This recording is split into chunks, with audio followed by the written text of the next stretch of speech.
नमस्कार, मैं कमलनाथ झा शिक्षा की बात हर शनिवार की एक विशेष अंक में आप सभी का स्वागत करता हूं, अभिनंदन करता हूं। शिक्षकों के प्रश्नों के साथ आज हमारे बीच डॉक्टर एस सिद्धार्थ शिक्षा विभाग के अपर मुख्य सचिव उपस्थित हैं। मैं आपका स्वागत करता हूं, अभिनंदन करता हूं सर। हमारे बीच आज 5 विशिष्ट शिक्षक उपस्थित हैं। ये राष्ट्रीय शिक्षक पुरस्कार प्राप्त किया है इन्होंने 2022 में और 2023 में। मैं इन शिक्षकों का भी हार्दिक अभिनंदन करता हूं, स्वागत करता हूं। इन्होंने अपने कुछ प्रश्नों के साथ सर के साथ बात करेंगे। अपर मुख्य सचिव महोदय का धन्यवाद हम लोगों को आमंत्रित करने के लिए। मेरा प्रश्न है सर कि सरकारी उच्च माध्यमिक विद्यालयों में अब अधिकांश स्कूल जो हाई स्कूल थे अब उच्च माध्यमिक हो गए हैं। इंटरमीडिएट की पढ़ाई अब उनमें हो रही है, किंतु बच्चों की उपस्थिति कम हो रही है, विशेष रूप से विज्ञान में। मैं समझता हूँ कि उसके कई कारण हैं। एक तो सत्रारंभ देर से होना और सत्रावसान जल्दी हो जाना। दूसरा कोचिंग्स का स्कूल के टाइम में ही होना, विषय विशेष के शिक्षकों का अभाव होना और कुछ हद तक शैक्षणिक उदासीनता। हम लोग इस पर आदर्शवादी बातें करते रहे, किंतु व्यवहारिक रूप से विशेष रूप से विज्ञान के विद्यार्थियों को स्कूल से जोड़ने के लिए क्या किया जाना चाहिए? देखिए, आज मैं एक 2-3 जिलों का मैं टीचर का जो पोस्टिंग का व्यवस्था है उसको समीक्षा भी कर रहा था और मैं यही देख रहा था स्पेसिफिकली कि ऐसा कोई स्कूल छोटा तो नहीं है जहाँ पे साइंस का टीचर ना हो, मैथ्स का टीचर ना हो। तो ये हम लोग बहुत कोशिश में हैं कि ऐसा कोई स्कूल ना हो जहाँ पे साइंस, विज्ञान, मैथ्स या कोई हिंदी, सोशल स्टडीज़ और ये सब जितनी भाषाओं का है और जो कंपलसरी है, ये टीचर वहाँ मिसिंग ना रहे। यदि मिसिंग भी होते हैं तो बगल के स्कूल का डेपुटेशन या कुछ उस व्यवस्था से हम लोग उसको कोशिश करना चाहेंगे। तो ये हम लोग एडमिनिस्ट्रेटिवली हम लोग इसको पहले टैकल करते हैं। दूसरा है कोचिंग वाला अभी भी बड़ा मेस है। मतलब ये कोचिंग का जो व्यवस्था है कि स्कूल टाइमिंग में ही बच्चे कोचिंग ले रहे हैं, ये अभी भी चिंता का विषय है। और मैं बार बार बोला भी हूँ कि स्कूल टाइमिंग में सरकारी जो स्टूडेंट और टीचर है वह कोचिंग संस्था में नज़र नहीं आएगा और इस बार हम लोग कार्रवाई कर देंगे। तीसरा है, हम लोग ने अब आफ्टर द वेकेशंस हम लोग बायोमेट्रिक अटेंडेंस भी शुरू कर रहे हैं ऑफ स्टूडेंट्स। इसलिए स्टूडेंट्स को ये कंपल्शन भी रहेगा कि अब उनको बायोमेट्रिकली उनको रिकॉर्ड कर रहे हैं। ऐसा नहीं है कि वो केवल कागज़ में लिख दिया प्रेजेंट और 4 दिन बाद आया है सब में प्रेजेंट मार्क कर दी। तो ये बायोमेट्रिक अटेंडेंस भी स्टूडेंट की शुरू होने वाली है। हम लोग वो व्यवस्था पे काम कर रहे हैं। और एक तीसरा, जैसे मैंने बाकी आप सभी से सुना कि एक इनर मोटिवेशन भी टीचर का होता है जो इस पूरी व्यवस्था को ड्राइव करता है। देखिए, सरकारी व्यवस्था में हम क्या अपर मुख्य सचिव हैं, सरकारी जिसको कहते हैं सरकारी कर्मी ही हैं। मतलब स्कूल में हम नहीं पढ़ा सकते हैं, हम केवल अनुरोध कर सकते हैं, हम मोटिवेट कर सकते हैं, हम सम्मान आपको दे सकते हैं, लेकिन उस विद्यालय में पढ़ाना आपका काम है। मतलब उस किस व्यवस्था से पढ़ाते हैं और कैसे, जैसे अभी बता रहे थे कि खेल खेल के गीत गा के, तो पढ़ाना तो आपका ही है। और ये आपके इनोवेशन और आपकी लगन और आपके कर्मठता पे ये सब निर्भर है। इस पर मतलब मैं ज़्यादा कुछ मेरा कंट्रीब्यूशन नहीं हो सकता है। सर नमस्कार सर, मेरा सवाल है कि गुणवत्तापूर्ण शिक्षा तो लगातार बेहतर हो रही है, पर मेरा सवाल है कि क्या माध्यमिक स्तर पर सर कक्षा 9वीं 10वीं के बच्चों के लिए कैरियर गाइडेंस या स्किल शिक्षा के लिए भी विभाग क्या कुछ प्रयास कर रहा है ताकि ये बच्चे और बेहतर बन सकें? देखिए, इस बार हम लोग मंथली मैगजीन भी ला रहे हैं और इस पर कार्रवाई चल रही है कि एवरी मंथ स्कूल में मैगजीन भी जाए, स्कूल मैगजीन भी जाएगी, जिसमें 1 to 5 एक मैगजीन जाएगी, 6 to 8 एक मैगजीन जाएगी और 9 to 12 जो है तो तीसरी मैगजीन जाएगी। और इस मैगज़ीन में जो छोटे वाले हैं 1 to 5 में तो मोस्टली मैथमेटिक्स और रीडिंग है, जिसमें सभी आप जैसे टीचर से भी कंट्रीब्यूशन से वो बनेगा। जो 6 to 8 है और 9 to 12 है वो बेसिकली सब्जेक्ट और कैरियर ओरिएंटेड होगी। थोड़ा मतलब धीरे धीरे, मतलब अचानक कैरियर तो नहीं बन सकता किसी का, तो धीरे धीरे उसको हम लोग पुश करेंगे कि साइंस में इंटरेस्ट है, मैथ्स में इंटरेस्ट है, रीडिंग में इंटरेस्ट है, हिस्ट्री में इंटरेस्ट है। तो इसलिए हम लोग सोच रहे हैं कि हम लोग जो कार्रवाई अब कर रहे हैं तो जो मंथली मैगज़ीन है वो लाइब्रेरी में होगी ऑब्वियसली, और हम लोग ये उम्मीद करते हैं कि सभी स्टूडेंट्स जब लाइब्रेरी में जाएंगे इस मैगज़ीन्स को पढ़ेंगे, इस पर चर्चा क्लास में होगी और हर महीने होगी तो अपडेटेड होगा। तो हम लोग का तो यही है कि ये कैरियर गाइडेंस इसी माध्यम से थोड़ा गाइड करें, और उम्मीद करेंगे कि टीचर उस मैगज़ीन को पढ़ के फिर आगे उसको ट्रांसमिट करें स्टूडेंट्स को। बहुत बहुत शुक्रिया सर। द्विजेंद्र सर, आपके कुछ सवाल हो तो। आज हम लोगों को इस लायक समझे आप कि हम लोग भी कुछ शिक्षा के क्षेत्र में काम कर सकते हैं, तो इसके लिए सर आपको बहुत बहुत धन्यवाद, कोटि कोटि प्रणाम कि इतना बड़ा सम्मान पदाधिकारी का स्तर से जब से पुरस्कार मिला है, राष्ट्रीय शिक्षक पुरस्कार, तब से राज्य स्तर से लेके और जिला स्तर तक नहीं मिला था। तो वो सम्मान, और सबसे बड़ी पदाधिकारी हमारे सर्वा शिक्षा विभाग के पदाधिकारी के समक्ष हम अपनी बात को रख रहे हैं। ये खुशी ही है और गर्व तो हमको होना चाहिए ना कि इतने शिक्षाविद के बीच में मैं बैठा हूँ और निस्वार्थ भाव से जो बच्चों की पढ़ाई करवाते हैं, मतलब हम लोग तो ये इतने सारे गाइडलाइंस तो कभी दिए नहीं, और एक निस्वार्थ भाव से जो अपने स्व प्रेरित होकर बच्चों को जो ज्ञान देते हैं, मतलब इसके लिए तो मैं सभी का नमन करता हूँ। सर मेरा प्रश्न है, गुणवत्तापूर्ण शिक्षा में मेरा मानना है कि शिक्षक, छात्र और अभिभावक, ये तीन जो कड़ी है, इसका जुड़ाव जितना कस के होगा, फेविकॉल से हो या फेविक्विक से हो जुड़ाव, उतना ही शिक्षा में गुणात्मक सुधार होगा, बेहतर समाज का निर्माण होगा, और अन्य का हस्तक्षेप को थोड़ा कम किया जाए, और इन तीनों का जुड़ाव कितना ज़्यादा हो। अभी फेविकॉल लगा हुआ है, सोल्यूशन लगा हुआ है, उसको और जो साटने वाला चीज़ है, जोड़ने वाला चीज़ है, जो छूटे नहीं, ऐसा कोई व्यवस्था है तो। देखिए, मैं मतलब आपने अन्य बताया नहीं, अगर मुझे अन्य पता चल जाता तो मैं उस व्यवस्था को हटा ही देता। तो अब अन्य क्या है ये अब स्पष्ट नहीं मुझे किया, लेकिन हमारा मानना है कि 3-4 प्रकार के 4 स्टेक होल्डर हैं। एक तो शिक्षक हैं, एक स्टूडेंट है, एक अभिभावक है, और पंचायत के जनप्रतिनिधि हैं जो वहाँ पे गांव में घूमते हैं और गांव की व्यवस्था देखते हैं और ये खोजते हैं कि बच्चा कौन बाहर है अंदर है।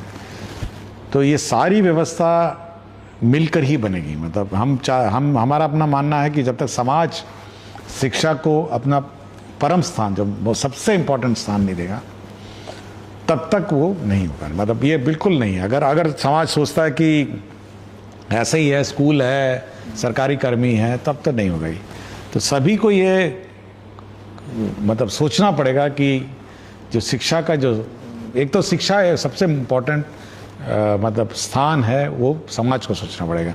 मुखिया जी हो, पंचायत समिति हो, या जो भी, और जीविका भी हो, और फिर ये जो फेविकॉल जिसकी बात करें, तीनों जुड़े हुए हैं, ये होना चाहिए।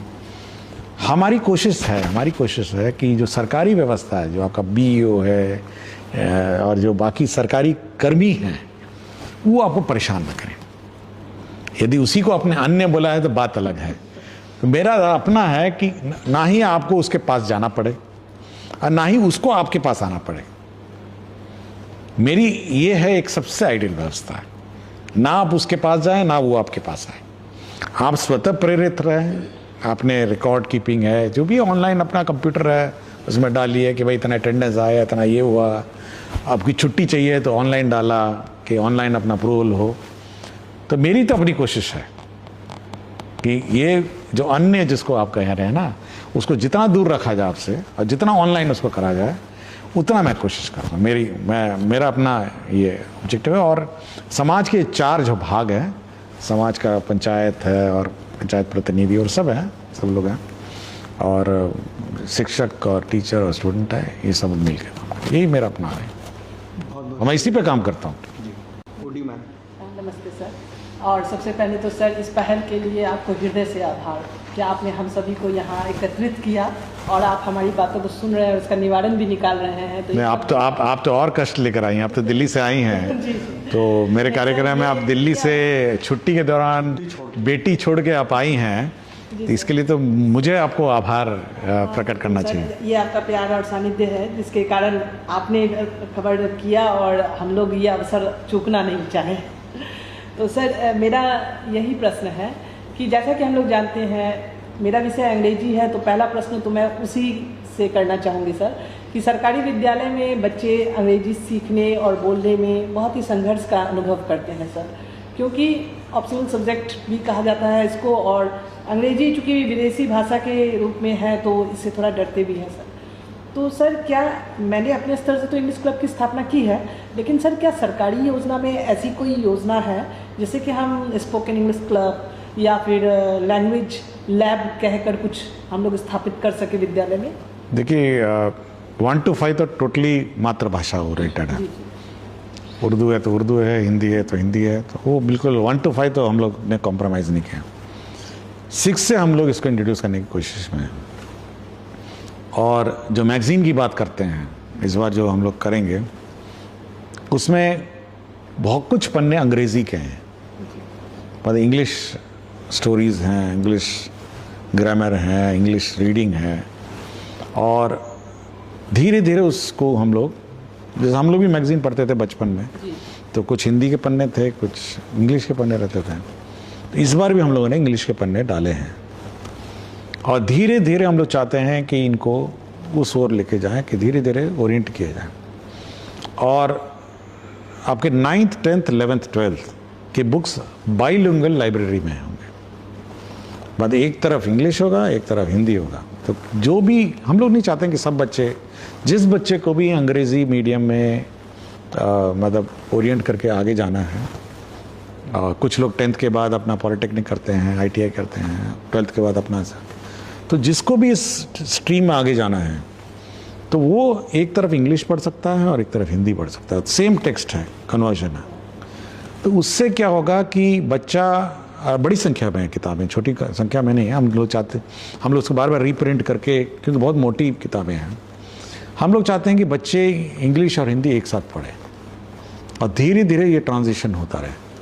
कोई ज़ोर ज़बरदस्ती हम लोग ये करना नहीं चाह रहे हैं, और ये उसके इंटरेस्ट की बात है, उसके मोटिवेशन की बात है। और अगर वो इंग्लिश में ही आगे जाना चाहता है तो इंग्लिश पढ़ेगा, केमिस्ट्री में फार्मूला है तो इंग्लिश में पढ़ेगा, मैथ्स का फार्मूला है तो इंग्लिश में साइड में पढ़ेगा। ये हम लोग का कोशिश है। श्रीकांत सर। प्रणाम सर। मेरा सवाल है कि सर आप बच्चों को लेकर के एवं उनकी शिक्षा को लेकर के बहुत ही अधिक संवेदनशील हैं। मेरा ये सवाल है सर कि बच्चों के व्यक्तित्व विकास के लिए आप जितने तत्पर हैं, क्या बच्चों की इम्पैथी, बच्चों में इम्पैथी का विकास हो, इसके लिए सर आपके पास कोई कार्य योजना है? देखिए, मैं हमेशा कहता हूँ, जो आज का बच्चा है ना 4 साल, 20 साल बाद यही आपके समाज का संचालक होगा। मतलब 4 साल 5 साल मतलब यही समाज में रहेगा। हम लोग तो बुजुर्ग हो जाएंगे, लेकिन समाज वही दिखेगा। अगर आज उसको ट्रैफिक नियम नहीं समझाएंगे, अगर आपको उसको सिविक सेंस नहीं समझाएंगे, तो 24 साल के उम्र में वो सिविक सेंस क्या हो, तो कुछ भी नहीं समझेगा। समाज में जो न्यूसेंस होता है ना, वो उस स्टेज से निकलता है। जैसे मैडम बता रही थी किशनगंज में लड़की और लड़कों के बीच का जो कोऑर्डिनेशन है, अगर हम ये कोऑर्डिनेशन हम लोग बचपन से उनको नहीं सिखाएंगे तो भविष्य में बहुत समस्या खड़ा कर देगा। मतलब हो सकता है वायलेंस अगेंस्ट वुमेन हो जाए। और मैं बहुत ही घोर विरोधी हूँ इस बात का, घोर विरोधी, कि कोएड स्कूल में एक क्लासरूम में लड़कियों को बैठा दीजिए, दूसरे क्लासरूम में लड़कों को बैठा दीजिए। और कभी कभी मैं मास्टर्स से पूछता हूँ, हेडमास्टर से, भाई ये क्यों बैठाएं आप? तो उनका कहना था कि लड़के बहुत बदमाशी कर रहे हैं इसलिए लड़कों को अलग बैठा दिया और लड़कियों को अलग बैठा दिया। मैंने कहा ये बताओ यार, जब ये बाहर जाएंगे समाज में या घर ही जाएंगे ये, मतलब हर बार आपका 12 घंटे तो स्कूल में नहीं है, वो तो 4-5 घंटे हैं। सिखाना आपका काम था कि भाई लड़की और लड़के समाज में एक मतलब कोऑर्डिनेशन के रूप में या कोऑर्डिनेट करके कैसे रहें। वो तो बाहर जाकर तो क्या करेगा आप समझ सकते हैं, वो लड़की के साथ छेड़खानी कर देगा। तो ये जो शिक्षा है ना, शिक्षा, ये केवल स्कूल के इसका जो आउटकम है, इसका ये केवल वो जो घंटों से सीमित नहीं है कि सुबह 6 बजे आइए 12 बजे जाइए उसके बाद पिंड छुड़ाइए। नहीं, ये पूरा का पूरा आपके वर्तमान समाज का इफेक्ट करता है और भविष्य में भी यही आपको सामने दिखेगा। अगर 10 साल 15 साल बाद वो बोलेंगे कि देखिए मैकेनिक को काम नहीं करना आ रहा है, ये देखिए ये उजंड आदमी सब बच्चा सब है या बदमाशी कर रहा है, तो इसका मतलब उसको कोई शिक्षक 15 साल पहले उसको सिखाए नहीं, या उस समय का जो शैक्षणिक व्यवस्था है उस शैक्षणिक व्यवस्था ने उसको इस काबिल नहीं बनाया कि वो बिहेव ठीक करे। तो एम्पैथी की आपने बात की, एम्पैथी भी वही बात है।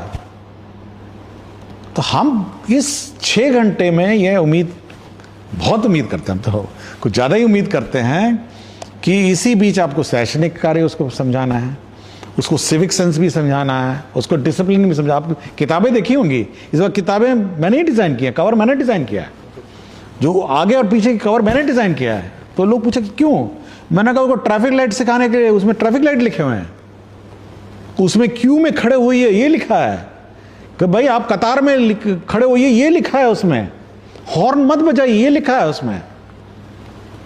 मैंने कहा भाई आप समाज में सिविक सेंस, वातावरण को साफ रखें, ये बने हुए चित्र आप नोटबुक को नोटिस नहीं किए होंगे कवर पेजों में, वो कवर पेज मैंने डिजाइन किए हैं। किताब का कंटेंट अलग है, कवर मैंने किया है, एक एक चीज उसका, कि बच्चे को चाहे किताब पढ़े नहीं पढ़े लेकिन ये कवर पेज तो पढ़ ले।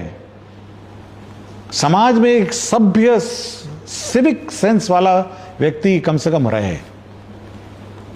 ट्रैफिक लाइट है, उसमें बहुत कुछ है, पढ़िएगा देखिएगा, हाथ धोने का है, बहुत कुछ है उसमें। तो ये सारा का सारा जो व्यवस्था है, शैक्षणिक व्यवस्था, ये केवल किताब के अंदर वाली पन्ने नहीं है, इसके अलावा बहुत कुछ है। एम्पैथी है, सिविक सेंस है, लड़का लड़की को इज्जत दे, सम्मान दे, यह भी है, यह भी बहुत इंपॉर्टेंट है। और ये स्कूल व्यवस्था को ही सिखाना है। अलग लड़की को बैठा दिए, लड़के को बैठा दिए, कहे कि चलिए 12 बज गया, घंटी बजाए, जाइए आप लोग अपना जाइए। नो, ये आप ही का काम है कि समाज का हर स्टूडेंट को उसके सिविक सेंस और उसके बिहेवियर चेंज लाना, ये स्कूल का काम है।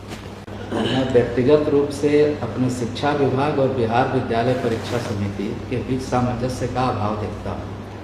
यद्यपि बिहार विद्यालय परीक्षा समिति ने परीक्षा प्रणाली को पारदर्शी बना दिया है, बावजूद कुछ कार्यों से पठन पाठन बुरी तरह प्रभावित हो रहे हैं। जैसे मैं बताना चाहूँगा, वर्ग 10 और 12 की सेंटर परीक्षाएं अक्टूबर माह में हो जाती हैं और उनकी मुख्य परीक्षा फरवरी में हो जाती है। यदि इसे दिसंबर में लिया जाता तो बच्चों को 2 अतिरिक्त माह पढ़ने के लिए मिलता। यद्यपि यह कहा जाता है कि बच्चे विद्यालय आएँ, परंतु जब से हम लोग भी पढ़े हैं, सेंटर परीक्षा के बाद विद्यार्थी बहुत कम आते हैं विद्यालय। दूसरी चीज़ है, रजिस्ट्रेशन 9th के और 11th के ऐसे समय में शुरू किए जाते हैं जब बिल्कुल पढ़ाई का पीक आवर होता है। यह हमारा समर वेकेशन के बाद जो खुलेगा अगस्त, आप सर विद्यालयों में शिक्षकों के माध्यम से ही यह कार्य कराए जाते हैं। नॉन टीचिंग स्टाफ बहुत कम है या तो नहीं है, तो एक पूरा का पूरा सिस्टम उसमें लग जाता है। इससे समय की भी बर्बादी होती है और हमारे पढ़ाई का महत्वपूर्ण समय खराब हो जाता है।